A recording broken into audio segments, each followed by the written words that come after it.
Hello, and welcome to Story Hour with Miss Barbara. This is the last in my series of stories about Calhoun Road, a farm in the 1930s and 40s. And this is Ma's story. My memories of Ma are mostly audio. Her voice had this sonorous quality that reminded me of linoleum. As long as Pa was alive, she really seemed invisible. I have no memories of her during that time, except for her in the background emptying Pa's cans of tobacco juice. But I saw a picture of her when she was 16 years old, and I was amazed at her dark haired beauty.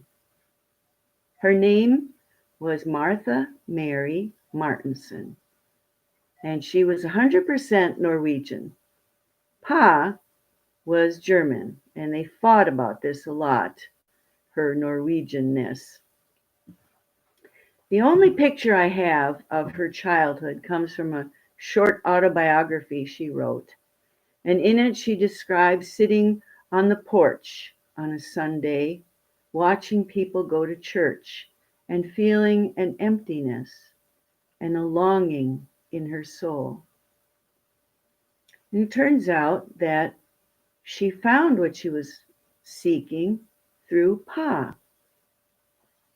His family was Catholic, and the story goes that Pa said he would marry Martha if she became Catholic, and Martha said she would marry John if he bought her a new dress. So John bought her the dress, and Martha became Catholic. She didn't really go to church at first, but eventually she became very devout, praying the rosary in her rocking chair, kneeling for long hours, saying her prayers.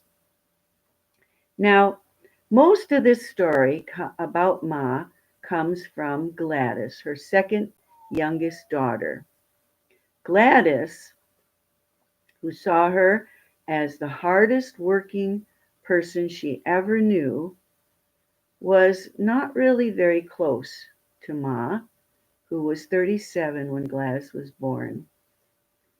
And Gladys tells about how she had to ride in the front seat of their truck on Sunday mornings between Pa and Ma. And she was careful not to touch Ma because she knew that Ma did not love her. It was like sitting next to a stranger, Gladys would write later. But Gladys never held this against Ma. She said that she was a wonderful mother and she was just happy that there were some daughters that she was close to.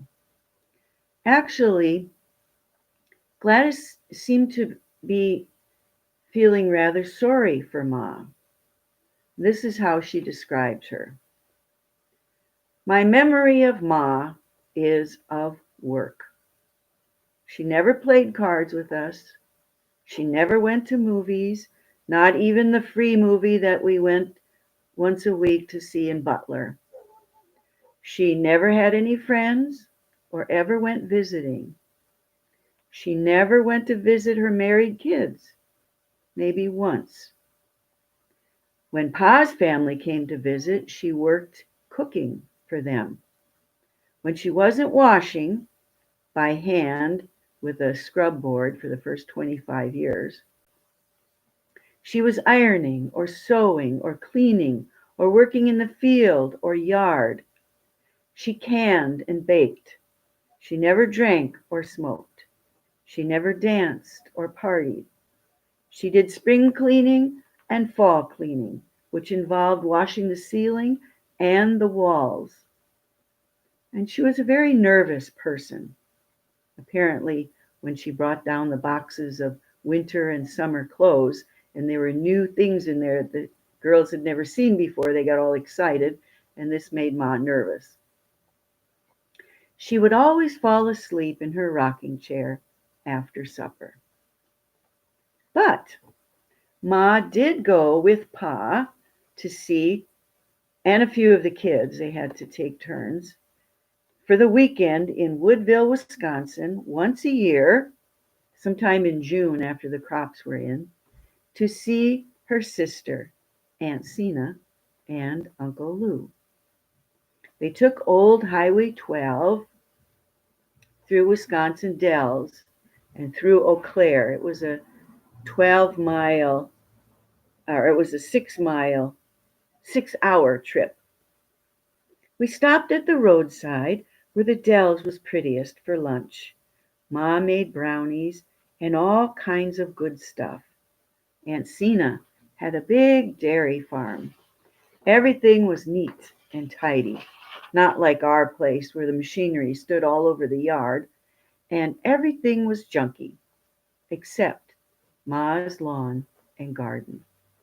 Apparently, that flower garden was a showcase. I think it says a lot about Ma, her sensitivity to beauty, her skill at growing things, her industry, and her money making savvy. So you bet it upset her when Pa didn't give her all the money that she had made from her flower sales. One thing that Gladys regretted was that she didn't get to see Ma's flower garden later when she was older and could appreciate it. At the time, she hated having to stand there in the dusk with the mosquitoes and getting stung by bees in her free time with her arms held out, waiting for Ma to put her cut gladiolas in them so that Pa could take them to market. But looking back, Gladys remembers, our lawn was like a picture. There were peonies, rose bushes, snowball bushes, bridal wreath, and a catalpa tree that grew long pods and had flowers we put on our fingers like caps. She had a big circular garden with tall flowers in the center, then the medium and small. There were zinnias, asters, bluebells, snapdragons, every kind of flower you can think of. It had a white border. She had a rock garden planted with moss roses. Well, one thing Gladys always appreciated about Ma was her Norwegian cooking. She was a great cook, Gladys would write. The only problem was that Gladys couldn't eat very much of what she served because every day for breakfast and supper, they ate the same thing, cold cuts and bread. And the cold cuts were things like liverwurst and head cheese and blood sausage, all things that Gladys couldn't stomach. And she could never eat onions either. The only thing Gladys could eat for supper and breakfast anyway was bread and Ma's tomato jam. And so she was pretty skinny.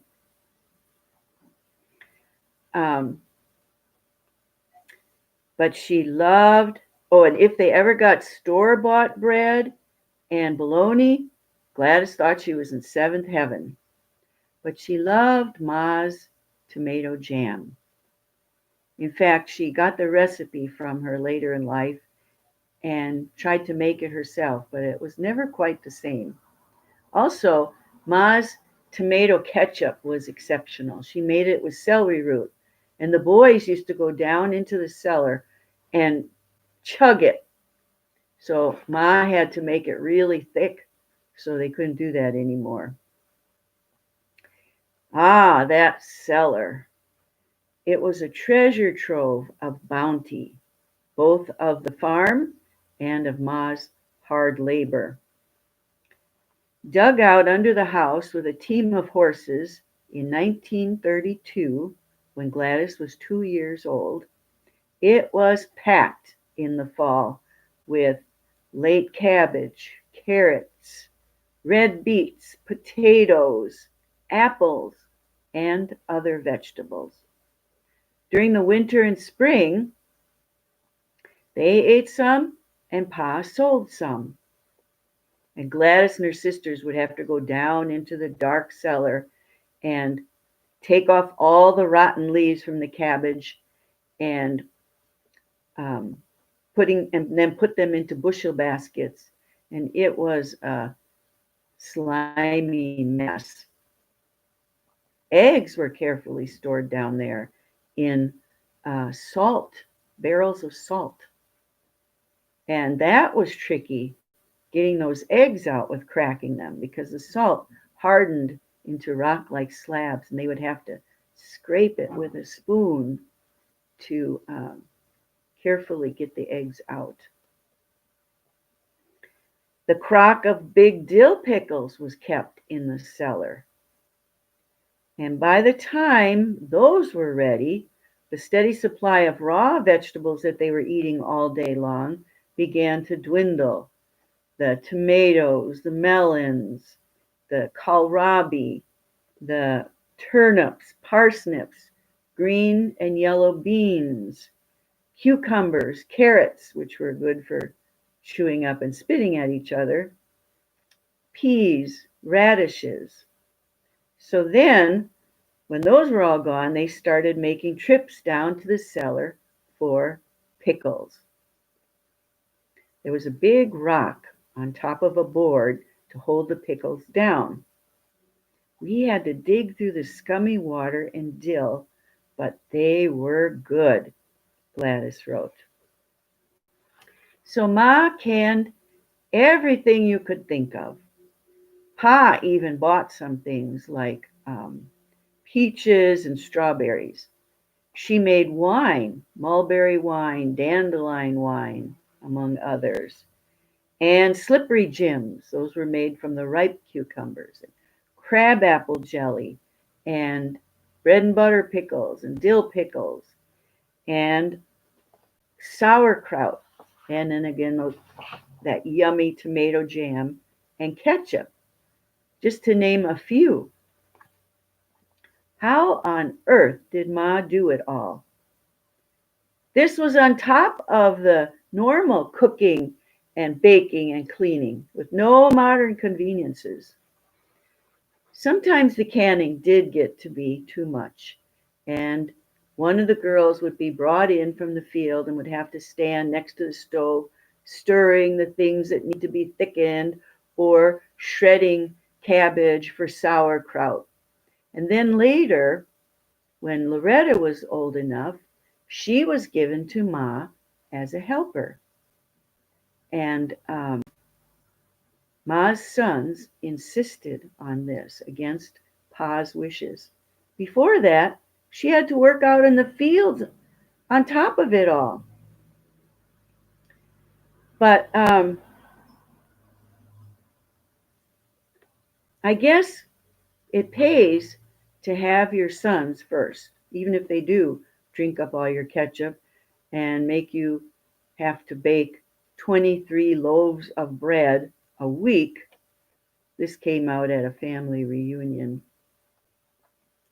But working in the fields did have its effect on Ma. Once she got sunstroked. And after that, whenever she got too warm, she would get red, beet red in the face on one side and white on the other with this line down the middle. Now, just to give you an idea of the scale of the meals that Ma had to prepare, they ate at a long table in the corner of the kitchen with benches against the wall for the younger kids and then chairs along the table for the older kids, and Ma and Pa sat at the head. Now, the big kettle they used for the potatoes was black on the bottom from sitting on the open flame on the stove because that made it heat up faster. And they would just take that kettle and plop it on the table. And Pa and Ma had better food to eat than the kids did, and this was a custom from Germany, the old country. Now, on Sundays, they had a big dinner after church, which was in St. Dominic's in Marcy. And they had stewed chicken made in a Dutch oven, mashed potatoes, gravy, vegetables, dessert. And Gladys claimed, I never tasted chicken like that since. It was fresh, killed the night before. Saturday night, we took one off the roost, chopped its head off, and scalded it with hot water, and pulled its feathers off, gutsed it, and cut it up. We all knew how to do this, and we had to take turns. Well, I tried to do this in China when I lived there, where they sell the whole chicken defeathered, failed miserably, and gave it up. So Saturday was spent getting ready for Sunday. Ma baked all day. Besides those 23 loaves of bread, she baked coffee cakes, deep dish apple pie, crumb cake, and other cakes. On top of that, she made a birthday cake for each child on their birthday. Then the kitchen floor of white hardwood had to be scrubbed, and they took turns at this as well, using on their knees with a scrub brush and a bar of Fell's naphtha soap. Then after it was all clean, they would put newspaper on the floor just so that it would stay clean until Sunday dinner. And as Gladys said, it was nice with a clean floor. It was so white, but not for long. Next Saturday, it was black again. Now, some Sundays, Ma complained about not being able to go to church because she had nothing to wear. Apparently, that first dress Pa bought her was the last. She had to wear his old clothes, including his shoes, which were way too big for her. Finally, Ma began to buy her own clothes with her flour money. Then she wore house dresses with tan stockings and black lace-up shoes with Cuban heels. And she always wore a starched apron. Now, one thing that Pa did for Ma, though she had to fight to get it the way she wanted it, was to remodel the kitchen for her and to put in a summer kitchen where the porch was. Now, for the summer kitchen, he put in a concrete floor and screened windows all around. And that's where Ma did her canning and her washing, both of clothes and people, and her hog butchering. The kitchen remodel involved removing the pantry and putting in cupboards and a sink, and later a septic system to handle the waste flow. And the corner cupboard was moved into the front. It made the kitchen bigger, but Gladys missed the pantry. It was so handy to sneak in there to cut off a slice of the crust of the bread. It was so crispy and good. Now, how ironic that Gladys, when she had a country kitchen of her own, also took the pantry out and put in cupboards and a laundry room. I guess sentimentality did not interfere with her practicality. And I think she was tired of going into that cellar of a basement of hers to wash clothes. I mean, it was so spooky, they made a haunted house there on Halloween. And this leads me to Christmas. Now, this was Gladys's happiest time of the year. The season began with a big Christmas play and a big Christmas program in their one-room schoolhouse. And they spent a lot of time on this with a Christmas play and Santa Claus and a big tree and a stage with curtains that they put up. Then they drew names so that each kid got a gift, and they each got a box of candy and a present from the teacher. Sometimes Gladys would get a case of the nerves because she had a lot of lines to memorize, but in spite of that, this was the greatest time in Gladys's life. Now, Pa and Ma were a disappointment, though. They came, but they just sat there like statues and didn't talk to anyone, making conversation, not even with each other. And Gladys so wanted them to be part of the holiday atmosphere like everyone else, and it made her feel left out. But Pa and Ma did do their best to make Christmas at home nice. They had a Christmas tree, which was put up on Christmas Eve while they stayed in the kitchen with the doors shut. And then when they were finally allowed to come in, the tree was all lit up with real candles.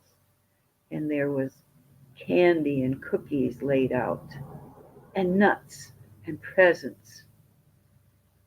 The kind of presents Gladys got, she remembered, were things like a pair of mittens or some long winter underwear. But one year, lo and behold, she got a 10-cent paint set. She thought she was in heaven. And this gift was really kind of connected to her destiny, I think, because she ended up having some real artistic talent. And I had a present like that for Christmas one year from my mom. It was a small camera, Kodak camera. And later on in life, it turned out, I lived in China for 4 years and was able to take pictures and send them back to everybody with my newer Kodak camera. Now, one year, their family was given some used but expensive dolls, the kind with eyes that open and shut. And Ma made clothes for the dolls and blankets and pillows and bedding, you name it. And then gave that to the girls for Christmas. The reason this was able to happen was because Gladys's sisters got work as maids for wealthy people, like, well, Marcella worked for the Dr. Mortons, and Hilary worked for the Mullburgers of the Miller Brewing family. And let's see, Hyacinth worked for the Keycoffers, who had a box factory. And sometimes Gladys would drive in to pick them up on their day off, and she would get to go in the houses. My, how the other extreme lived. For Gladys called her family the poorest of the poor. It was like fairyland. Their houses were mansions with carpeting and all. Now, carpeting apparently was quite a luxury in those days. Given old scraps, Ma would piece them together and nail them down with a hammer, and then she cleaned them by sweeping them. The only piece of furniture they had was Ma's rocking chair. And for a long time, Pa and Ma's bed was in the living room. And only in later years did they get to move that into the downstairs bedroom and get their living room back. Another thing Ma did was care for the sick. Now, this was important considering Pa hardly ever took anyone to the doctor. Once, Miriam got appendicitis. Gladys was really scared. And all Pa could think about was how much money it was going to cost him. Another time, Laverne was upstairs for a week. She couldn't keep anything down. Finally, Pa went up to see her, and she ended up having a fever for months, and a lot of her hair fell out. Finally, she was able to save up some babysitting money, and she bought herself some vitamins. And after a year, she finally got well. Al got pneumonia 2 times, and Pa pulled him through that. Now, Ma usually just rubbed them with lard and turpentine and then swabbed their throats with kerosene. That was worse than being sick. Now, Ma always had a strained look on her face when anyone was sick. I'm just impressed that all 13 of her children made it to adulthood, considering the statistics for those times. In fact, Fran lived to be 101. One thing that puzzles me about Ma is why she scratched off her faces in all the later snapshots of the family. It frustrates me and it saddens me. Did she feel left out? Was she angry one day and, just had a bad day?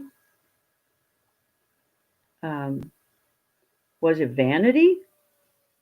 I mean, no one likes how they look on pictures, and age never does justice to the beauty of youth. Maybe, well, Gladys said that she was sensitive and easily hurt. So that tells me that she had low self esteem. And also that there was someone inside there that very few really saw, even herself. Well, I hope that my telling her story shed some light on who Ma really was and helps us appreciate her more. One last story from my only personal experience with Ma. This was right after I graduated from college and I moved in with my dad. And one night, Grandma Benzing came to stay with us. She had come into town for a wedding. And I got to spend some more quality time with her in a more relaxed setting while we were getting ready for bed. And my two main impressions of this time was one, how much underclothing she wore. I mean, for a young woman of the 70s, the amount just amazed me. She had girdles and slips and stockings, etc. The other thing I remembered was a story that she told me about Pa wanting her to make wine. I don't remember if it was dandelion or mulberry or what, but she said that she didn't have the proper equipment, and so she had to use all these little pans. And that meant she had to take a little taste out of each one, and eventually she got tipsy. And my grandma giggled at the memory and at the telling. I mean, she was innocent. She was obeying her husband, but I think she liked it. So that's Ma's story. I feel that I have grown closer to her in taking this look at her life. And I've kind of seen some things that I've gotten from her, like her love of flowers and being easily hurt. One thing I did not inherit was her hard-working gene. I think I take more after my mother in that respect. But I just want to say goodbye, Grandma. I love you.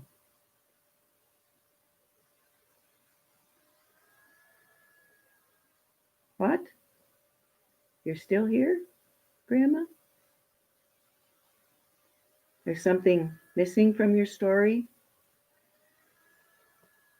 I know, I kept your secret. After all, for 68 years, you never even told Pa, even when he called you a loose woman.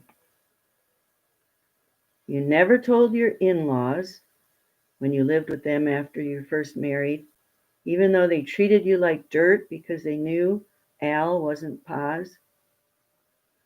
You never even told your daughters. I guess the disgrace was easier to bear than the shame. That shame must have gone deep.